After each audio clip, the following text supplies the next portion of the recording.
Chaos doesn't always announce itself. Sometimes it erupts in the quietest moments. A normal afternoon, an ordinary street, people going about their day. No warnings, no signs, just sudden panic tearing through a crowd like a spark hitting dry gasoline. That's exactly how it began on this day, a day no one in that town would forget, especially not the bikers who rolled in at the very moment everything fell apart. It started with a scream, not a startled shout or a playful yell. This was a deep, desperate cry that froze every person within earshot. A woman stumbled into the open, breathless, terrified, clutching her phone like it was the only thing keeping her alive. People turned, unsure whether to run, help, or simply stay out of whatever nightmare she was carrying with her. But the bikers? They were already watching. Gents, a group of them, had parked their motorcycles near the corner store, polished chrome cooling in the sun, engines ticking softly. They weren't looking for trouble. Most bikers never are. They were just grabbing drinks, chatting, killing time before the next ride. But when that scream cut through the street, every single helmeted head snapped toward the sound. It was instinct, the kind that doesn't need discussion or orders. Ma'am, the woman shouted something, her voice tripping over panic, but one word hit clearly: help! Oh, people hesitated. They always do. Fear makes statues out of crowds, but the bikers, they moved. No dramatic music, no slow-motion hero walk. Just a sharp pivot, boots pounding pavement, and four riders following that woman before she even realized they were at her side. As they reached her, the story spilled out in pieces. A man inside the shop, throwing things, hurting people, threatening anyone who tried to get close. Chaos had erupted, and the situation was turning uglier by the second. The bikers didn't ask for details. They didn't ask why no one else was stepping forward. They just exchanged one look, that silent communication only real brothers understand, and headed straight toward the danger. Engines off, fear off, purpose on, because when chaos breaks loose, most people run away. But real bikers? They step in. Inside the small convenience store, the scene was already spiraling. Shelves knocked over, glass shattered, people cowering behind aisles, and at the center of it all, a man raging like he had lost every thread of reason. He threw anything he could grab, yelling at anyone who dared breathe in his direction. The cashier, a teenager who clearly hadn't signed up for this level of insanity, crouched behind the counter with trembling hands. No one dared approach, no one, until the doors swung open again. Jib. The bikers walked in with the kind of calm that only comes from surviving far worse than a violent stranger in a grocery store. They didn't puff their chests or try to intimidate the man with loud threats. They moved with a dangerous quiet, the kind that turns the air heavier. The man noticed them instantly. Chaos always recognizes order and fears it. "Back off!" he screamed, pointing a broken bottle toward them. His hands shook, not from courage, but from the kind of desperation that makes a situation unpredictable. The bikers didn't flinch. One stayed near the door to keep people from entering or escaping into danger. Two slowly spread out, giving each other angles. And the one up front, the oldest of the crew, stepped forward with steady eyes and steady breath. "Dom's easy," he said, voice low enough to cut through the yelling without adding to the chaos. "No one's here to hurt you, but this stops now." "Moons," a man barked out a laugh, the kind that comes before someone makes a stupid mistake. His grip tightened on the bottle. For a split second, he thought he had the upper hand because he had the weapon. But he didn't realize something crucial.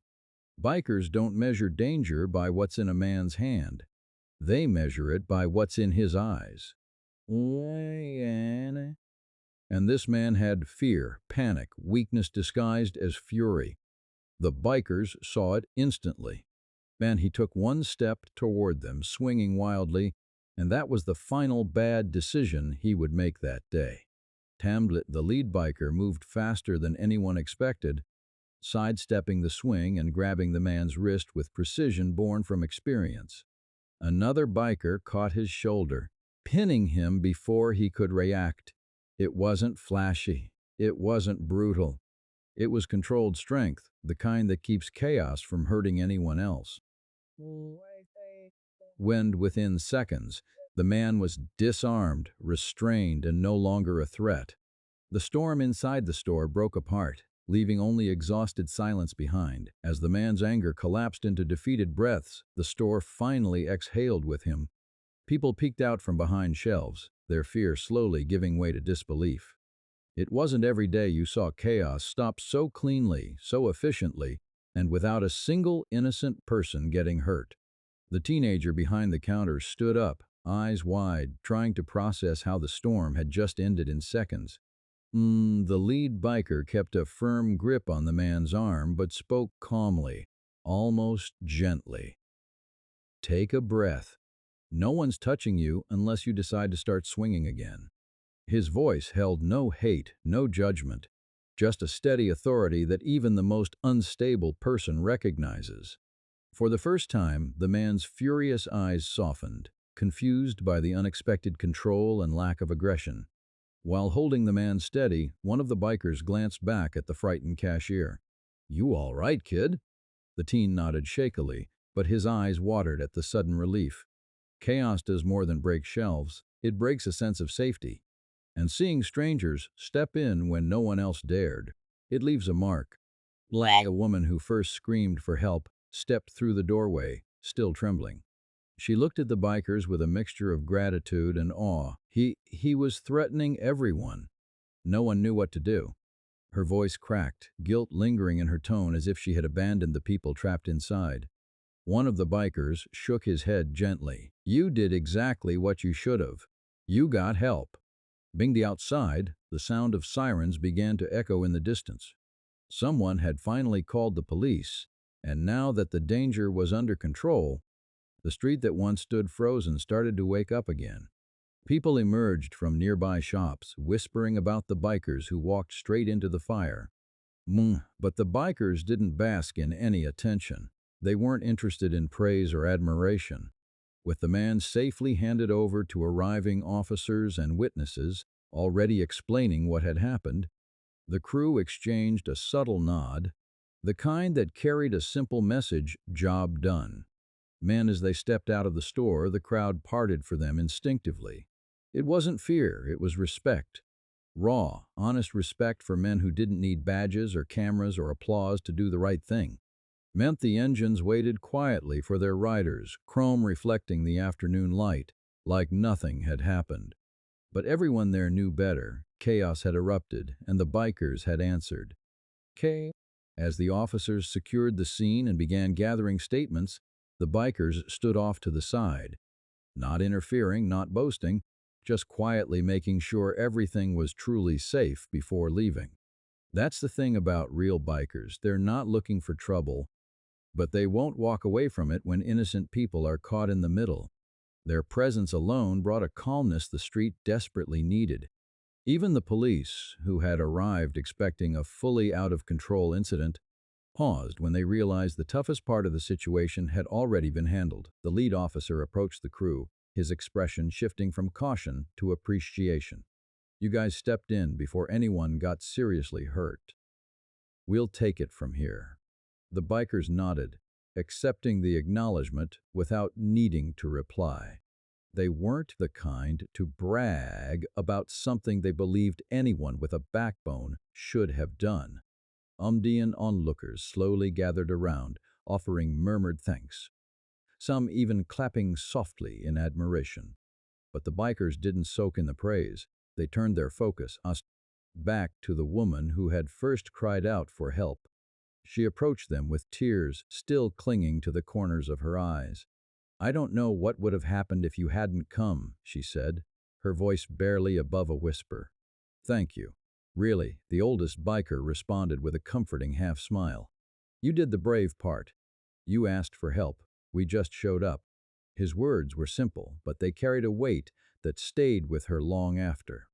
Bendiero. One by one, the bikers mounted their motorcycles, the low rumble of engines returning to life like a heartbeat beneath the fading tension. People watched as they prepared to leave, many holding their phones but not quite daring to record them, not out of fear, but because this moment didn't feel like something to turn into a spectacle. It felt personal, real. As the crew rolled out, the woman stood at the curb, arms wrapped around herself, watching the bikes disappear into the stretch of open road. The chaos was over, but what remained was a deeper understanding, Kong to fall. Sometimes the world isn't saved by capes or uniforms or perfectly timed heroes. Sometimes it's saved by ordinary people with extraordinary courage, people who don't hesitate when everyone else freezes. Binda. The street slowly returned to its hum of normal life. But one truth lingered in every heart that witnessed the events of that day. When chaos erupts, everyone runs. Some step forward, some take the hit so others don't have to, and sometimes those people ride on two wheels.